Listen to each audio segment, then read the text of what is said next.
जय श्री ओम नमः श्रीभ्यः। ओम जय जय जय नमस्तु नमस्तु नमस्तु।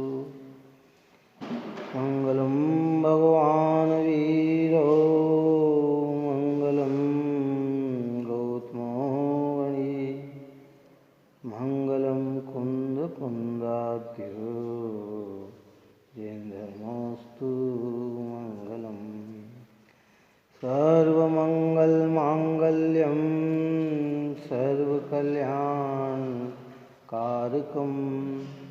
प्रधानं सर्वधर्माणां जैनं जयतु शासनं जैनं जयतु शासनं जैनं जयतु शासनं। नमास्मै साराय स्वानुभूतिया चकास्ते चित्स्वभावाय भावाय सर्वभावान्तरचिदे सर्वभावान्तरचिदे सर्वभावान्तरचिदे।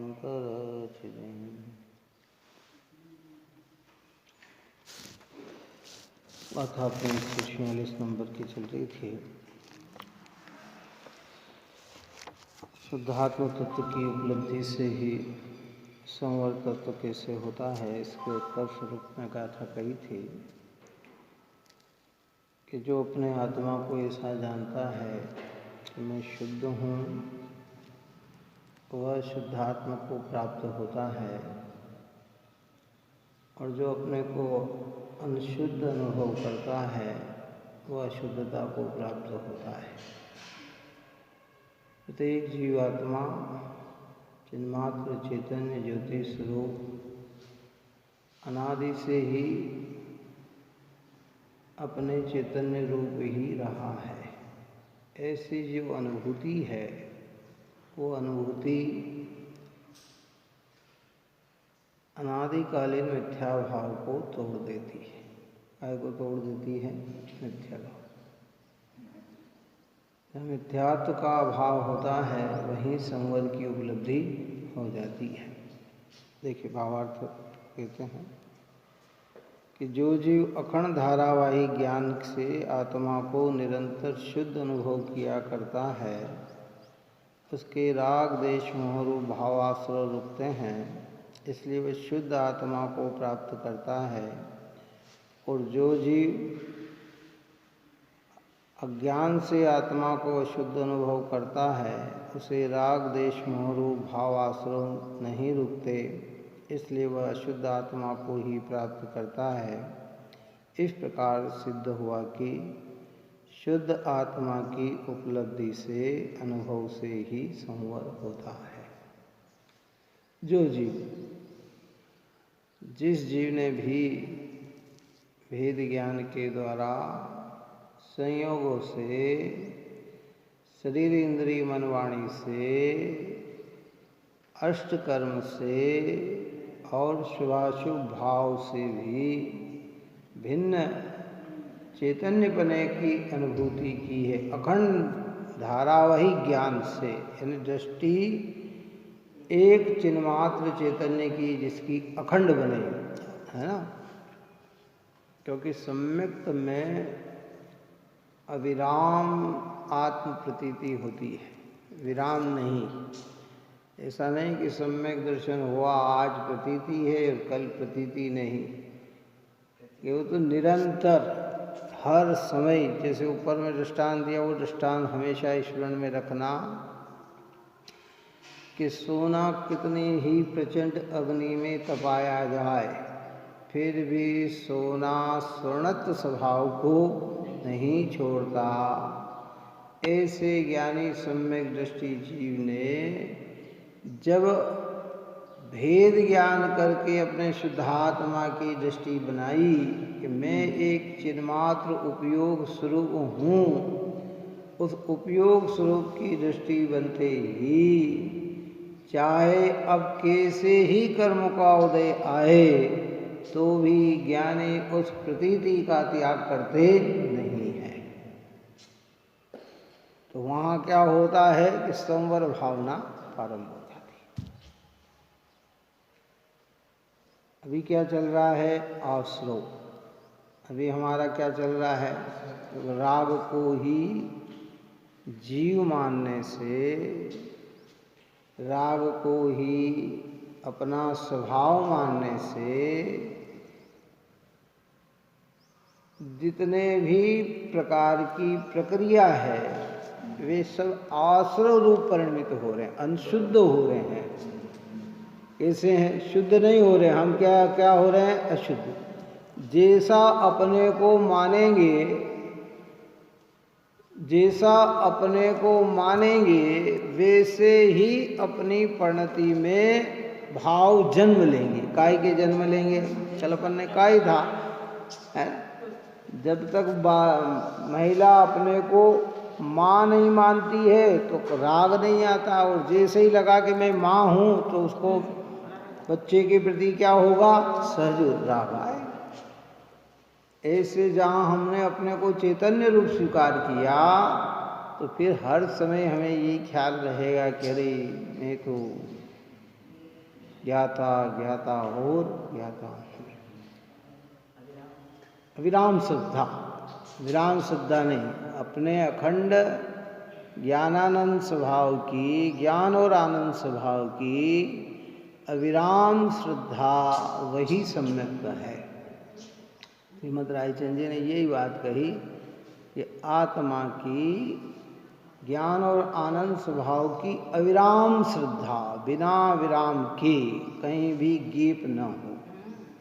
सुबह मान लिया मैं आत्मा हूँ, दोपहर को मान लिया मैं आत्मा हूँ, शाम को मान लिया मैं आत्मा हूँ, मंदिर में आ गए तो मान लिया मैं आत्मा हूँ, चर्चा करते हुए मान लिया कि मैं आत्मा हूँ, और फिर अन्य राग में ही हम अपनापन जोड़ते हैं तो कहते वो नहीं, वो तो विकल्पात्मक है। लेकिन जब उससे आश्रव नहीं रुकता, आश्रव तो अपने ज्ञान से निरंतर अखंडपने से बीच में गैप न आए।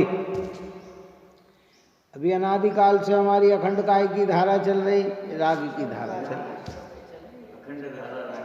अनादि से आज तक कभी खंडित ही नहीं हुई। आश्रव की धारा में ही हम अनादि से बहते आए हैं, कभी आश्रव हमारा रुका ही नहीं।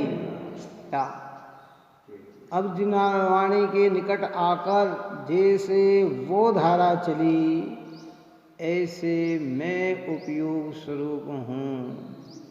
उपयोग में क्रोधादिक नहीं और क्रोधादिक में उपयोग नहीं, उपयोग में अष्ट कर्म नहीं, अष्ट कर्म में उपयोग नहीं, नौ कर्म में उपयोग नहीं, उपयोग में नौ कर्म नहीं।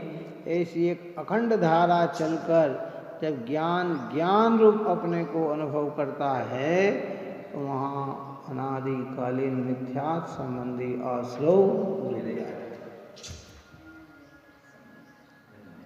इसको हमें बार बार इसका चिंतन हमें करना चाहिए। ये चिंतन करे तो ही जीव आगे की ओर बढ़ता है। इस प्रकार सिद्ध हुआ कि शुद्धात्म उपलब्धि के अनुभव से ही, यानी ही शब्द का प्रयोग किया है कि शुद्धात्मा की अनुभूति के बिना कितना ही प्रयत्न कर ले संवर की उपलब्धि नहीं होती है। और जितना बाहर में संवर बताया गया है वो व्यवहार है, वो शुद्धात्मा के साथ है। इसलिए व्रत में, समिति में, गुप्ति में, चारित्र में इन सबसे संवर कहा तो वो शुद्धात्मा की अनुभूति के साथ है, इसलिए वे संवर नाम पाते हैं। और अगर वो शुद्धात्मा की अनुभूति रहित है तो वहाँ आश्रव ही है, संवर नहीं है, है ना? अभी हमारे कर्म रुक गए। व्यवहार में हम कहते हैं भगवान के दर्शन पूजन करने से आने वाले कर्म रुक जाते हैं।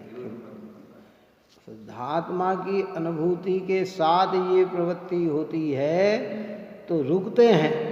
और अगर शुद्धात्मा की अनुभूति नहीं है तो पाप कर्म रुकता है, पुण्य कर्म का आश्रय तो, और उस पुण्य में मैं पने की मान्यता रूप मान्यता तो, मिथ्यात्व संबंधी भाव तो अनादि से ही जीव में चल रहा है। ऊपर में कहा ना कि ज्ञान को अपना ना माने तो राग को अपना मानेगा ही, ज्ञानमय भाव को ही अपनापन मानता है। ये मैं हूँ, ये मेरे हैं, मैं इनका करता हूँ, मैं इनका भोगता हूँ। अज्ञानी इससे बदल कर चलता है तो एक ज्ञान स्वभाव में, बाकी सब पर। इस प्रकार की चर्चा की है। आगे इसी के अर्थ रूप कलश रूप काव्य की चर्चा अपन कल करेंगे। आप हम सभी भी निरंतर भेद ज्ञान को प्राप्त होकर शुद्धात्म तत्व की उपलब्धि करें, यही मंगल भाव।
इस तरह को